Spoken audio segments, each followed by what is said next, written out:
The collar clicked open in my hand, and an alarm light on the wall began to blink red, and I knew right then that I had less time than I had planned for. My name is Dane. I was standing in the lower hold of a trading ship called the Silver Route, 3 decks below an auction floor, where people were being sold like crates of grain. I had spent 4 months saving credits, learning codes, and lying to almost everyone I knew to get down here with one stolen collar key in my pocket. The plan was simple. Find the alien woman listed as Lot 114. Free her. Get out before anyone noticed. The blinking light meant someone had already noticed. She stood up slowly from the crate she had been chained to. Her skin had a soft gray shine under the hold lights, and her eyes were a color I had never seen on a human face, somewhere between purple and something deeper. I expected her to look afraid, or grateful, or confused. Instead, she looked at the alarm light, then at me, and her voice came out calm and clear in perfect English. That light means the collar network noticed one unit went offline. We have maybe 6 minutes before a guard walks this way to check it. You speak English, I said, because it was the only thing my brain could manage. I speak 11 languages. English was not even difficult. She stepped past me and looked down the corridor. You came alone. That was either very brave or very foolish. People keep telling me that. They are right both times. She turned back to me, and for a second, something like hope crossed her face before she pushed it away. My name is Callie. Thank you for the collar. Now we need a plan that is better than the one you had, because yours ends with both of us caught. I did not have time to feel embarrassed. Footsteps were already echoing somewhere above us. Boots on metal stairs, slow and steady. The sound of a guard doing a routine walk that was about to become anything but routine. Kaylee grabbed my arm and pulled me behind a row of storage crates just as a guard turned the corner into the hold. He was a big man in a dull green uniform, a scanner device in one hand, muttering to himself about a broken sensor. He walked past the empty spot where Kaylee had been chained, saw nothing wrong at first glance, and kept walking toward the far wall to check the main terminal. He will see the open collar log in about 10 seconds, Kaylee whispered. We move now, while his back is turned. We slipped out from behind the crates and moved the opposite direction, toward a maintenance hatch I had marked on my stolen map. My hands were sweating so badly, I almost dropped the hatch key twice. Kaylee took it from me without asking, turned it with steady fingers, and pulled the hatch open in one smooth motion. You have done this before, I said. I have watched it done. There is a difference, but tonight it will have to be enough. We climbed into a narrow service tunnel that ran along the spine of the ship, pipes and cables lining both walls, barely enough room to crawl through side by side. Behind us, I heard the guard shout something into a radio, and the alarm light in the hold turned from blinking red to solid red, which I guessed was worse. They know, I said. They knew the moment you opened that collar. The question was never if they would notice. It was how much time we could steal before they did. Kaylee moved ahead of me through the tunnel, with a confidence that made me wonder exactly how long she had been planning this, even chained to a crate, even with no key of her own. The tunnel opened into a narrow gap behind a row of storage lockers on deck 2. Kaylee held up a hand for me to stop, then pointed through a gap in the metal at a lit doorway ahead. There, she whispered. That door leads to the holding block. Lot 119 is behind it. A girl, 9 years old, human years. Her ship out leaves in less than 40 minutes. Wait, there are more of you down here? 11 of us on tonight's manifest. You bought one. I am asking you, right now, before we go one step further, whether you intend to walk out of here with just me, or whether you intend to actually finish what you started. I looked at her, at the steady way she held herself even now, even scared, even a stranger to me an hour ago, and I understood that this was never going to be a simple 2-person escape. It was going to be something much bigger, or it was going to fail completely. Tell me where to start, I said. Something shifted in her face, not quite a smile, but close to one. Good answer. Follow me, and try not to breathe so loudly. We moved along the gap behind the lockers until we reached a side panel that Kaylee pried open with her fingers, revealing a narrow crawl space that led directly behind the holding block wall. Through a thin gap in the metal, I could see rows of small cages, some empty, some not. In one of them sat a girl with pale skin and short dark hair, knees pulled up to her chest, eyes wide open and completely still, the way a person goes still when they have learned that moving draws attention. "Her name is Priya," Kaeli whispered. "She was taken from a border colony 6 weeks ago. I spoke to her twice through the wall. She is smart. She will not panic if we are quiet and quick." "How do we get her out without a key?" "You have 3 collar keys in your pocket. I watched the broker hand them to you when he thought you were only interested in me. You told him you wanted options. That was smarter than you realized." I had almost forgotten about the extra keys, taken more out of nervous habit than planning.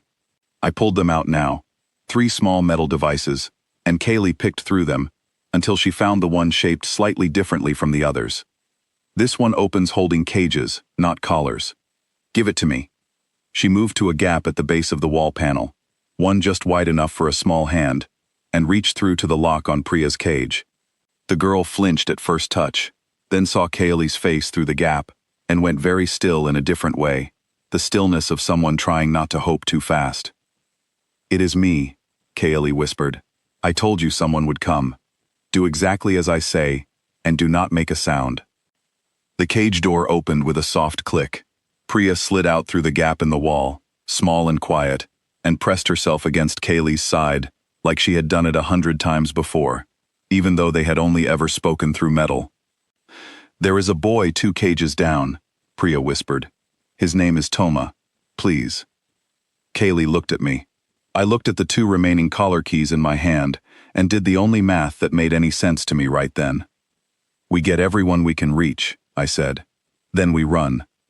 The boy named Toma was maybe 11, thin, with a bandage on one arm that looked like it needed a doctor more than an escape plan.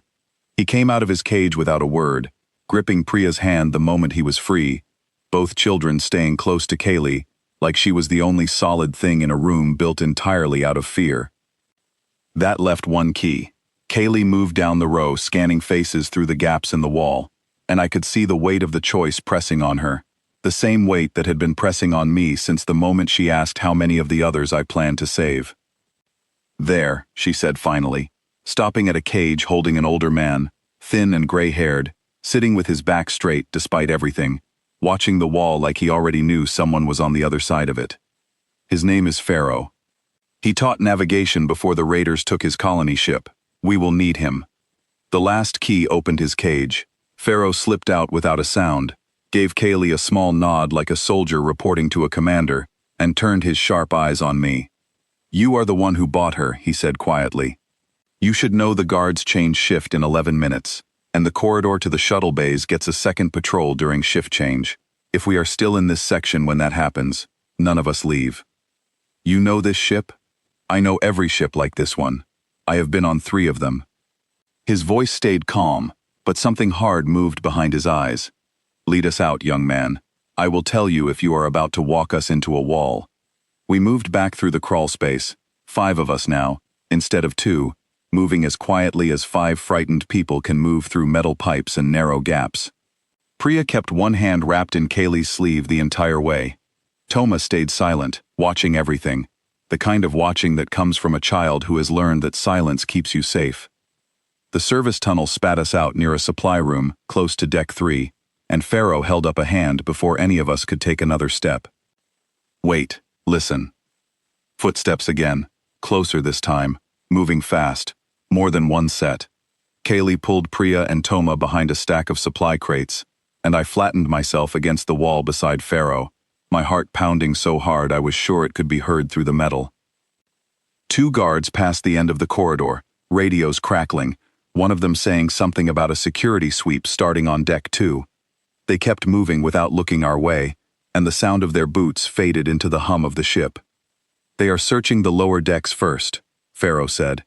"That buys us a little time, but not much. The shuttle bays are on Deck 5. We need to move up, not stay low." "There is a maintenance lift near the supply room," Kaeli said. "I saw it on the manifest terminal before the alarm triggered. It should reach Deck 5 without passing through the main corridors." "Should," Pharaoh repeated. "Not exactly comforting, but it will have to do."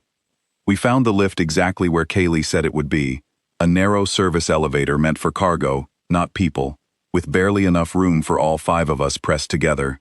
Kaylee hit the control panel, and the lift shuddered upward, slow and loud enough that I was certain every guard on the ship could hear it. "How did you know all this?" I asked her quietly, while the lift climbed. "The manifest, the shift changes, the maintenance lift. You were in a cage an hour ago." "I was in a cage for 6 weeks," she said, not looking at me, her eyes on the numbers ticking upward on the panel.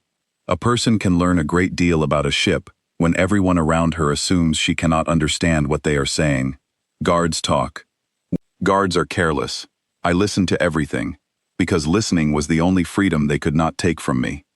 The lift stopped on deck 5 with a soft jolt, and the doors slid open onto a quiet corridor lined with small round windows, showing the dark of open space outside. Somewhere ahead, past 2 more turns, was the shuttle bay where my ship was docked, small, fast, and completely unable to carry 5 people safely, no matter what I had told Kaylee back in the hold. "Your shuttle seats too comfortably," Kaylee said, reading my face the way she seemed to read everything.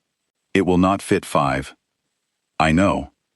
"Then we need a bigger option, and we need it in the next 15 minutes. Pharaoh spoke up, his voice low and steady. "There is a transport shuttle 2 bays down from the small ones, used for moving supplies to the surface stations. It seats 10. It will be guarded, but lightly, because no one expects anyone to steal a cargo shuttle in the middle of an escape." "That is either a very good plan or a very bad one," Kaylee said. "Most good plans are both," Pharaoh answered, and for the first time since we had found him, something like a smile crossed his tired face.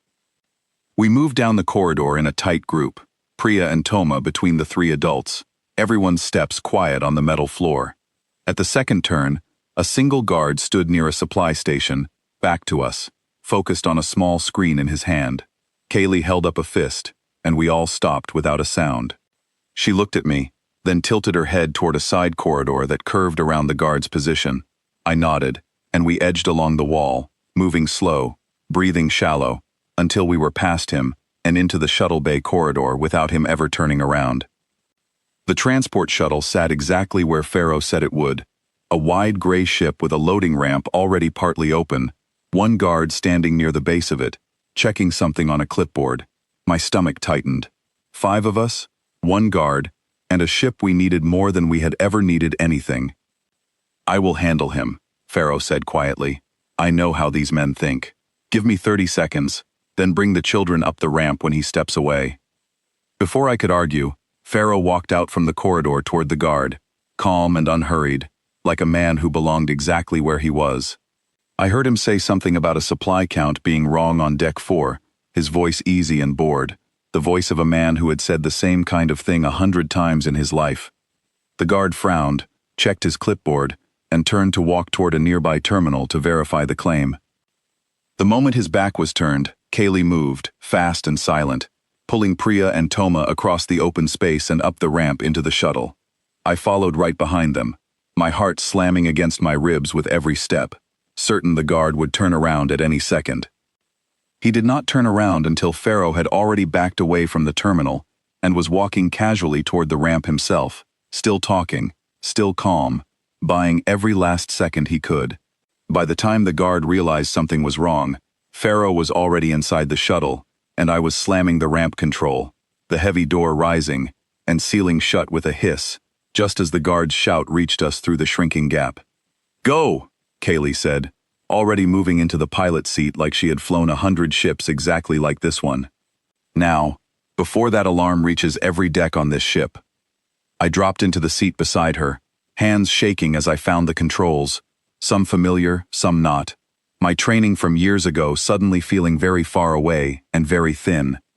Kaylee's hands moved faster than mine, flipping switches, powering systems, her focus total and unshaken despite everything that had happened to her in the last 6 weeks.